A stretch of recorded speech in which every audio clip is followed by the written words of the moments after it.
Nama saya Muhammad Rosandi bin Mat Muslim. Saya adalah pegawai perhubungan perusahaan. Saya berjawatan Timbalan Pengarah di Jabatan Tenaga Kerja Pahang. Di bawah Kementerian Sumber Manusia lah. Tugas saya adalah enforcer kepada undang-undang perburuhan di Malaysia, for sure di Pahang lah. Untuk memastikan hak-hak pekerja dan hak-hak majikan tu terbela. Latest confirm lah Gemini lah.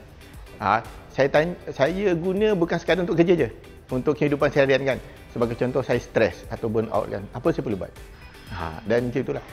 Dan saya berkomunikasi dengan AI pun seperti rakan, saya gelar dia Abu. Banyak prosedur atau SOP yang panjang-panjang tu dapat di-cut dengan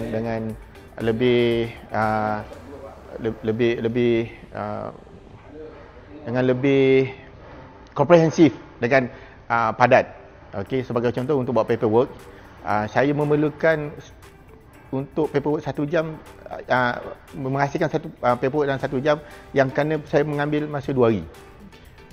Bagaimana saya nak buat satu paperwork, saya tak perlu prompt panjang-panjang.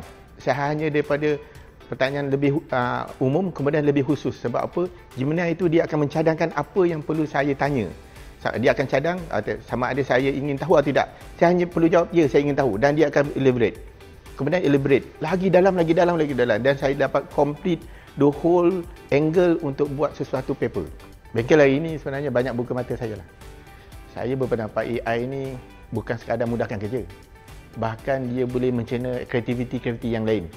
Bahkan juga menyebabkan saya berfungsi dengan lebih baik. Sebagai contoh, penjawab awam yang bagus, sebagai enforcer yang bagus dan sebagainya.